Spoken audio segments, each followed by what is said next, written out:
In a world where change is the only constant, MoChoumil stands at the forefront, guiding title professionals to not just grow their businesses, but to master the art of innovation.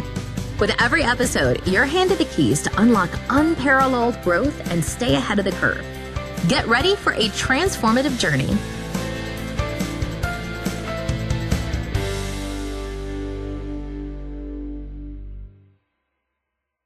Hello, everyone, and welcome to the Title Agent Podcast, the go-to show for title professionals looking to stay ahead of industry trends, embrace innovation, and grow their businesses. I am your host, MoChoumil, CEO of Alltech National Title. And today, we have an incredible guest, one of the most respected voices in real estate economics.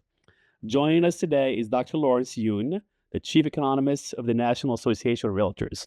If you've ever followed housing market trends, you've likely heard his insights on everything from mortgage rates to home sales projections. With the real estate market facing shifting interest rates, inventory challenges, and evolving buyer behaviors, there's no better time to get his expert take. In this episode, we'll dive into what's ahead for the housing market, how economic trends are shaping the title industry, and what title professionals should be paying attention to in 25 and beyond. Well, Dr. Lawrence, welcome to the Title Agents Podcast. Thank you, Mo, for having me. Well, let's start off. Give us a little bit about your background, where you grew up, your path to economics, and specifically real estate. Life takes people to unexpected direction because I don't think people really know. So I was born in South Korea.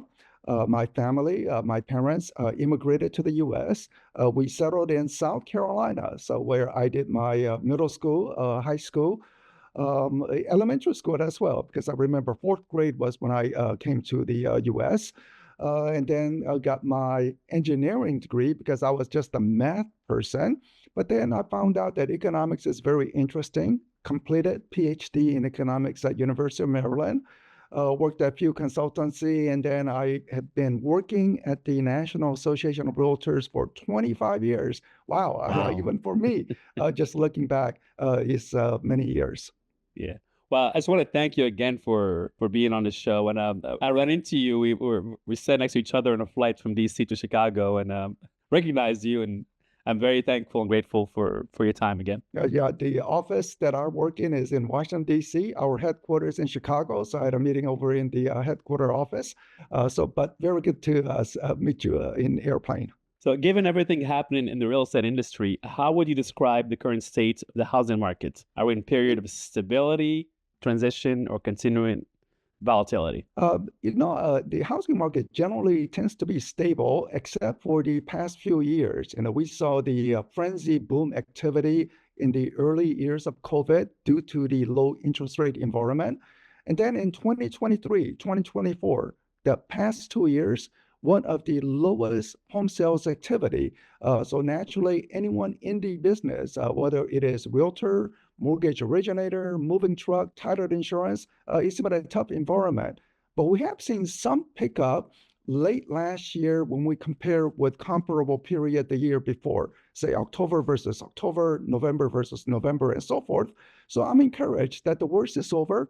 And let's just hope that mortgage rate, the big magical impact to the market, begins to descend. Little lower mortgage rates will clearly bring more life to the housing market. Yeah, I'm not sure if you have a gauge on this, but how are buyers and sellers feeling right now? Have recent economic pressures and industry shifts changed their behaviors? Well, we have 88 million homeowners across the country. They're all happy. So I always say to the realtors, your past clients are super happy that they got their service, home prices have risen. That's all housing wealth. So the homeowners are doing very well. Now, we do have not that many home sellers because, we are all aware of the lock-in effect. But the inventory is beginning to rise a bit. I think life-changing events that is constantly ongoing, marriages, divorces, death in the family, maybe a new job at different town, maybe a school district. All these life-changing events leads to people needing to change residence, and we are beginning to see that inventories are beginning to rise despite the lock-in effect. In theory, they should be in place. Let's shift gears to the NAR Settlement and its impact. So the NAR settlement has been a major headline for the last 2-3 years now. Can you break down what the settlement actually means for agents, brokers, and consumers? Agents, they're entrepreneurs, business owners, just like restaurant owners. There are rules to go by. So I guess the change in rules post-settlement is the buyer agency form. People have to sign the buyer agency form before showing a home. Some people say this is cumbersome. People just want to see a home. Why do I have to sign buyer agent form? Well, this is a new rule in the game. So as business owner, we all know some rules make perfect sense. Other rules do not make sense. But entrepreneurs adapt to those situations. And what I'm hearing from realtors is that, yeah, they are, getting the buyers to sign the form. Buyers at first maybe a little hesitant, but then they said, yeah, it makes sense. So I think people have adjusted to it. So in the first few months, a little confusion, but now I think people are just used to it. You need to buy a home, you have to sign a form. Yeah. So one of the key concerns is how commissions might shift. Do you foresee a significant reduction in agent commissions, or has it reduced so far? And how might that impact industry structure? One thing about this lawsuit that came about from the trial lawyers, few homeowners upset about their service. Well, if you're upset, just find another realtor who can provide better service or negotiate for something better. Because in America, we have the best of the world. We have full service brokerage, discount brokerages, minimal service brokerage, or you can do by yourself. I don't know why they need to bring the trial lawyers, but it was a perfectly competitive market out there. But the market will determine what the commission, will settle down. What I'm hearing right now is that for the most people, the home sellers, in order to get the deal done, they are offering buyer agent compensation for that. But let the market do it, because good thing about America, so much competitive market out there. From do it yourself. Most Americans prefer not doing by themselves. They want to work with a professional. So we have to respect that. Some people want to use discount brokerage, other people full service. Let the consumers choose. We just don't need trial lawyers that are going after restaurant business, going after title insurance business, or whatnot. So I think as America, we have to really look at the legal system to say, is it possible that trial lawyers just shuffling papers constantly attack business owners? But given what it is, realtors are adapting to the new rules, and they're serving their clients. Yeah, as you know, the only person that wins in a class action lawsuit is the attorney or attorneys. Yep. Because the consumer may get a few $100, but the attorneys get like $100 million. It's insane, whatever that number was. Another sort of paradoxical part of this is that when we take survey of recent home buyers, recent home sellers, 90% of consumers said, "Oh, I love my realtors," or at least they expressed that sentiment by saying, "I would recommend my family members to my realtor," not other realtors, by the way, their realtor, or business colleague to their realtor. This is a very high satisfaction rate, 90% satisfaction rate. Note that I did not say 100%. So naturally, there are some people who are not happy. Well, just find another realtor or do it yourself. I don't know why trial lawyers are always trying to go after, maybe one or two victims and then do a class action lawsuit. Yeah. So with the potential income pressures on the commissions, do you anticipate a decline in the number of real estate agents, or has there been a decline, or something that you have data on? We have to go back to year 2000, where we had about 700,000 real estate agents.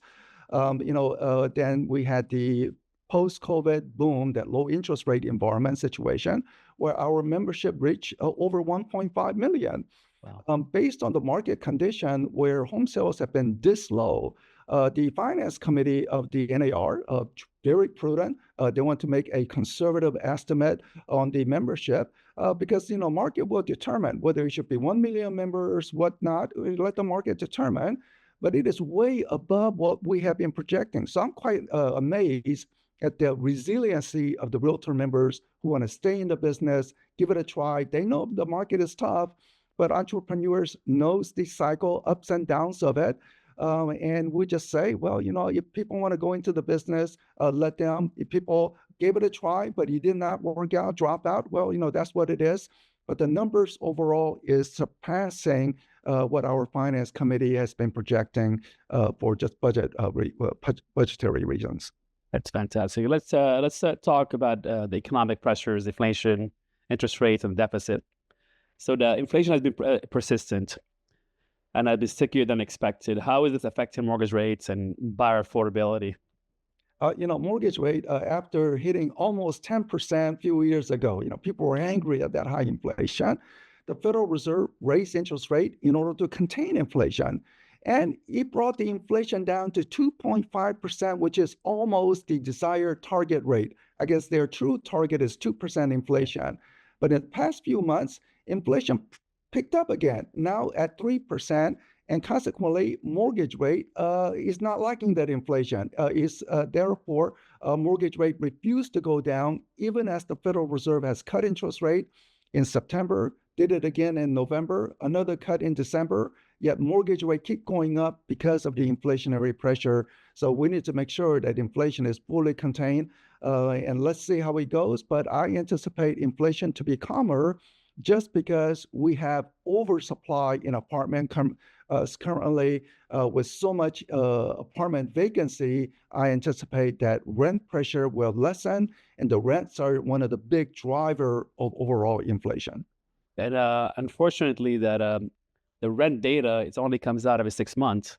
So there's a lagging indicator, I guess. It's not like every month it adjusts. Like we measure inflation every month, but the key factor of that inflation data is only every 6 months, which is sometimes there's delay.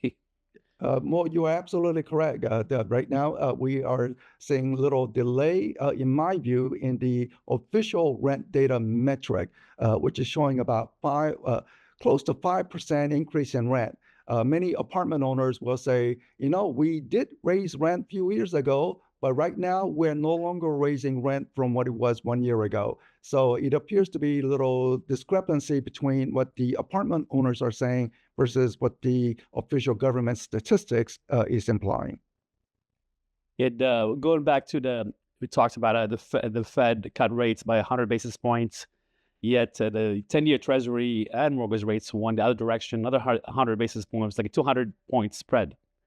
And it seems like the reason for that, and I would love your take, is that there was not much demand for buying U.S. Treasury, especially from sovereign funds in other countries. Was that a key factor for that, or is the different factors? 10-year Treasury has a big impact on mortgage rates. So how much appetite is there for government bond or government note like 10-year Treasury? And the indication is that they're just adjusting to the inflationary pressure. I don't think it's necessarily a dumping of the 10-year Treasury situation. I know that China has been reducing some of their holding, but at the same time, Japan has been picking up whatever China was selling. So I think once we contain inflation, it should not be a concern. Now, of course, we have very high national debt. Anytime there's high national debt, people feel uncomfortable lending to the country with high national debt. So there will be a concern, but United States, 10-year Treasury being the benchmark bond yield, I don't think that is, people not desiring the credibility of the U.S. government, but it's more of the case that inflation has not been fully contained. And that's why we are seeing a little higher 10-year Treasury and furthermore, higher mortgage rates. Yeah, I was. I told you in my email exchange. I was at a conference last week, economic and finance conference, where Ray Dalio was one of the speakers, and he talked about the debt service 7% of the GDP, and it's unsustainable. We need to get it down to the key number is 3%, and and he even mentioned like the debt we have. I don't think we can ever pay it. There's something has to give. Like it's so much debt. He said it's almost impossible to pay that debt. I would love your thoughts about that. Getting from 7 to 3%. And he said if we don't do anything within the next 2-3 years, something major is going to happen to the economy. The figures are very high. They said 3% of the deficit of 3% of the GDP should be the deficit level, not anything beyond that. But right now, the U.S. is way above that. But then you look at other countries, China above that, Japan above that, France. Nearly every country is. That is one reason why the dollar is still strong. We have high national debt, but because other countries' financial situation is even worse than the U.S. or perceived to be worse, that dollar is still strong. But let's look at alternative to the dollar. Gold prices, record high. Cryptocurrency, record high. So there is some indication that people are feeling uncomfortable with paper currency. Now, in the real estate industry, historically, real estate was also an alternative to paper currency. So it could be that real estate value may rise over time a little faster as people become uncomfortable, say, lending to the US government, or the paper currency is viewed less with credibility than before. So if people want to hedge, I see that people are hedging it with gold or cryptocurrency, but real estate is an option. Yeah, definitely all the hard assets are valuable. And real estate is one of them. So definitely prices will be going up if this inflation stays kind of persistent. Let's talk about the inventory and housing supply challenges. The inventory remains at historic lows. What are the main factors keeping housing supply constrained? Besides the obvious. The lock-in effect. People bought their home at 3%. Now, if they want to buy a home right across the street at 7% mortgage rate, they say, well, it doesn't make any sense. My mortgage payment doubles, so they don't want to sell. But as I mentioned, we have had a historically low inventory level the past 2 years, which was one key reason constraining home sales condition, lack of inventory. But it looks like with the passage of time, there are more life-changing events constantly accumulating. And now we are seeing about 20% more inventory. I think by December of this year, we may have about 50% more inventory compared to December of what it was just a few months ago. So I do see that worst in inventory is over, but we still will not be back to pre-COVID level normal inventory. It may take another, say, 2 years to get us back there. Yeah. Are builders ramping up construction, or are high material and labor costs keeping them hesitant? The builders are doing normal activity now. Home builders actually squeaked out 2 straight years of gains. Newly constructed home sales increased in 2023, 2024. So as realtors were challenged, home builders actually made gains, and because they're in a position to create inventory. Now, I would say that the inventory situation for the builders, 8 months supply on the newly constructed home, may be a little high, but somehow they're still able to crank out a profit. And as long as they're able to crank out profit and pass on whatever costs, whether tariff on the lumber, other part they can pass on the costs, then they will continue to produce. But tariffs, labor shortage in the construction industry, those are something to watch, because the builders reduce production, then we will face this housing shortage persisting for longer. Are institutional investors making the supply crunch worse, or are they playing a necessary role in stabilizing the market? The investors were very helpful during the Great Recession back in 2008 through 2010 period. Massive foreclosure property. People are not buying. Investors picked it up. So in a sense, they helped stabilize the market condition.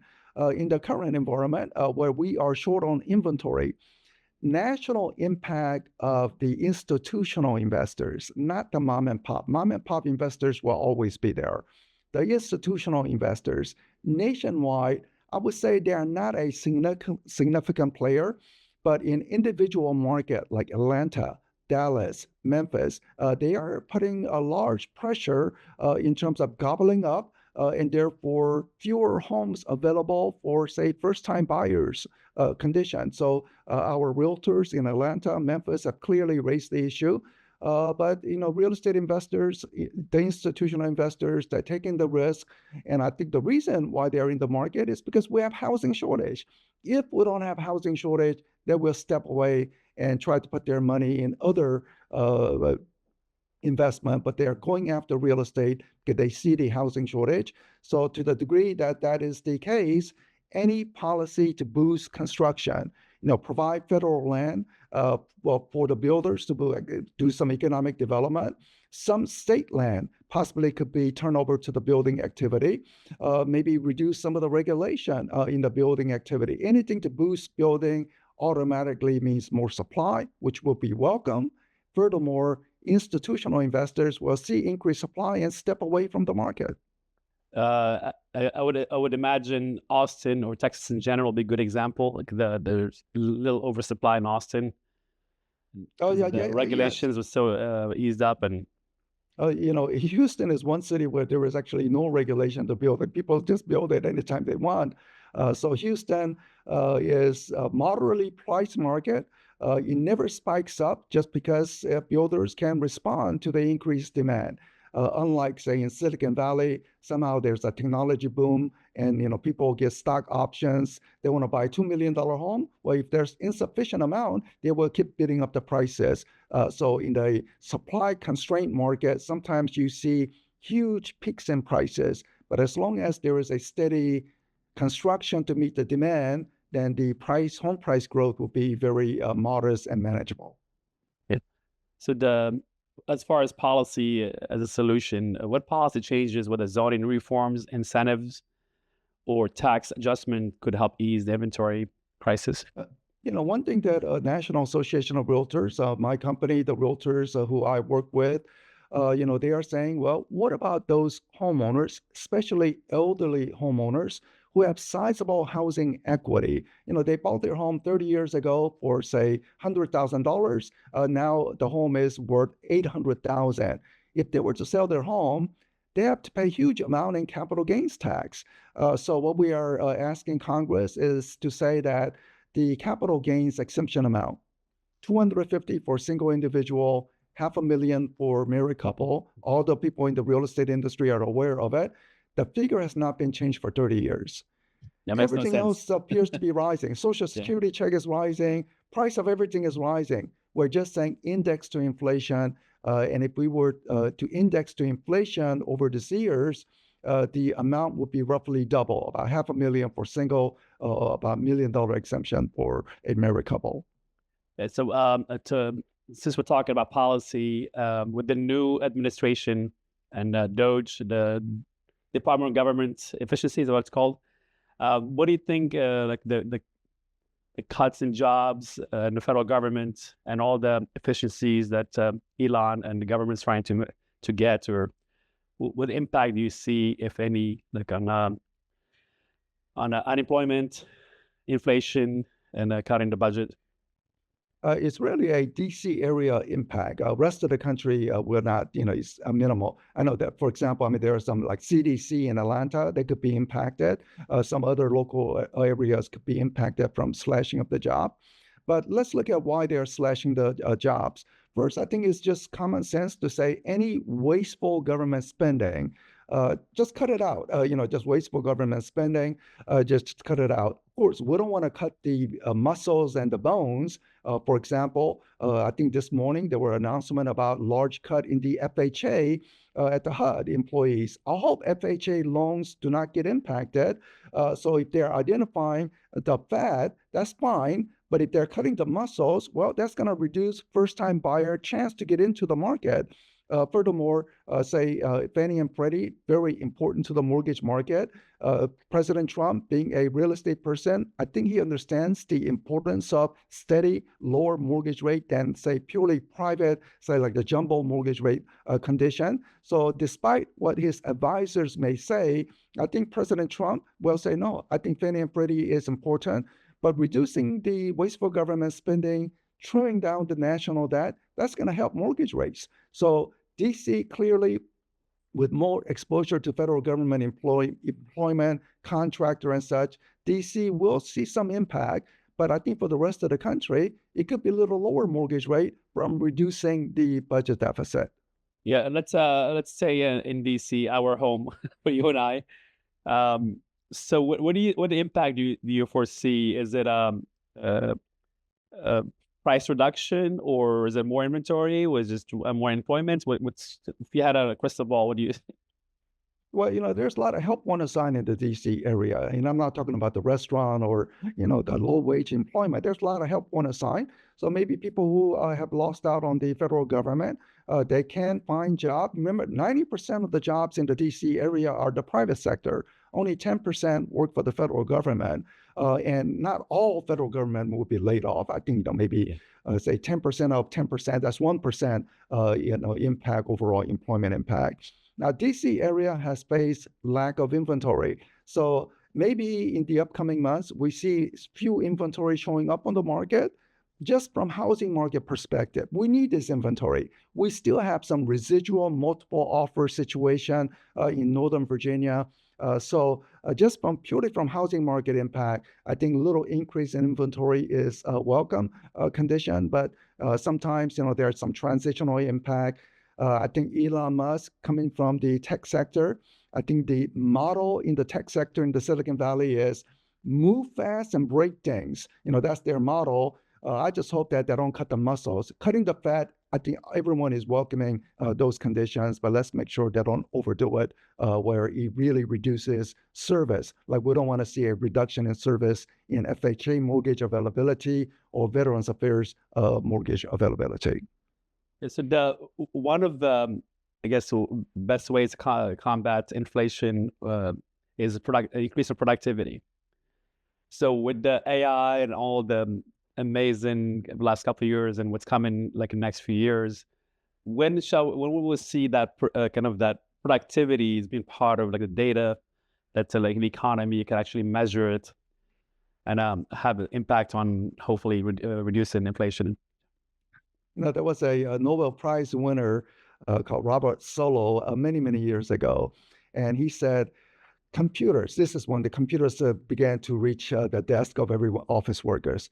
Computers are now everywhere except in the productivity statistics. So that's how he replied. So I think artificial intelligence right now is a new thing. I think it will be available, widely used over the upcoming years. But the productivity impact maybe still few more years out beyond that. But anything that boosts productivity, that's a welcoming thing. One thing result of the productivity growth is that number of hours people have been working. At 100 years ago, it was normal for people to work 60 hours a week. Then it became 50, 40. Now, something like 38 is the new normal. So anytime there's a productivity gain, our standard of living rises. We work less, we have more leisure hours. We should welcome that. But of course, some people individually who are impacted, meaning that artificial intelligence is replacing their job, they will feel uncomfortable. But over time, as long as there are other jobs being created, that should mitigate some of the job loss impact from AI. Yes, the adage goes, you're not going to lose your job to AI, but you're going to lose your job to a person using AI. What are your thoughts on that quote? Yeah. So we have to let the consumers decide. So if the consumers want to use AI in real estate, I think there will be more home searches by consumers online. We have already seen that. But now with AI assistance, maybe they can hone in a little better or apart. But at the end of the day, what we are finding is that even with continuous technological availability, 90% of the consumers are saying, I want to work with the realtors. And after having worked with the realtors, 90% say, I am so happy I work with the realtors. So I think that will continue to be the case. Yeah, as a realtor is that focal or center point of trust in the real estate transaction. Like it's in the people. I mean, there's so many moving pieces in a home transaction, from emotional, from logistics, and a consumer's need that somebody to hold their hand, somebody can trust. So I don't see that or even going the fact, or even price negotiation, or the fact that some consumers may say, "Wow, this is complex. Am I getting ripped off by the home sellers related to this, or am I getting?" Yeah, I think the realtors are there to essentially make sure that the consumer's interests are represented. And furthermore, everyone knows in a real estate, repeat business, referral business is so critical. Anyone who tried to cut the corners on a consumer, they will not exist 1 year from now. Their business model will collapse. So I'm glad that America We are allowing consumer choices, and consumers are saying they want to work with professionals, and realtors are there to serve that need. Wow. If we're coming to a close here, if you had to sum up your expectations for the housing market this year in one sentence, what would it be? Recovery. So we will see a growth in home sales nationwide, roughly 10%. I would not be surprised if we get 20% increase in home sales, but I could be wrong, and maybe we only get 5% increase in home sales. That'd be fantastic. But I'll be happy with 5%. But I think it's a year of recovery. We are not getting back to 2019 pre-COVID activity. I think it's going to be another 2 or 3 years before we reach that level. Awesome. Do you have a favorite quote? One of the favorite quote, I guess, is that life is not fair. That's a more humorous way to put it. What I mean by that is, you stand in the grocery line, and then other line move faster. So you can either be angry about it or say, life is unfair. I'm going to just stay in this line. A little frustrating. I know other aspects of life, is more serious part. But one has to understand that nothing is, served on a plate right in front of you. One has to maneuver through it. I guess in French language, they say, c'est la vie, meaning that's life. C'est la vie. So, I think that's the way to view. So I, do my daily activity with that way. I take it with humor rather than being angry. Yeah, and do you have a favorite book or a book that you read recently that you loved? I read many books. So, sometimes some economist book, which is a Daniel Kahneman book, which came out a few years ago. He's a psychologist, but he won the Nobel Prize in economics, showing the importance of psychology impact. Robert Shiller, of the Case-Shiller Price Index, he also is, looking into some of the psychology aspect of it. But the 2 recent books that I read, contrasting book. For any people in sort of political inclination, I think it will be good. One is J.D. Vance, Hillbilly Elegy, just showing the life. There's some humors into it. And the other book is by Professor Snyder, Timothy Snyder of Yale University, where he wrote a book called On Freedom. And it's complete contrast. On freedom, you would read that book and say, wow, after reading the book, if one believes 100%, you would essentially say the Democratic Party is the way to the future. If you read J.D. Vance's book, and especially what is recent commentary, you say, well, J.D. Vance, that is the future of America. 2 contrasting way, but it's very interesting to know the diverging perspectives. Well, that was tons and tons of wisdom. Thank you so much, Dr. Lawrence, and I appreciate your time. Thank you for having me. And that's it for today's episode. If you enjoyed this conversation with Dr. Lawrence, I loved every second of it, and I wish we had more time. Be sure to subscribe to the Title Agents podcast so you never miss an update. And if you got value from today's discussion, would love if you could take a moment to leave us a 5-star review on YouTube or your favorite podcast platform. It really helps us reach more listeners like you. Thanks for tuning in, and we'll see you next time. In a world where change is the only constant, MoChoumil stands at the forefront, guiding title professionals to not just grow their businesses, but to master the art of innovation. With every episode, you're handed the keys to unlock unparalleled growth and stay ahead of the curve. Get ready for a transformative journey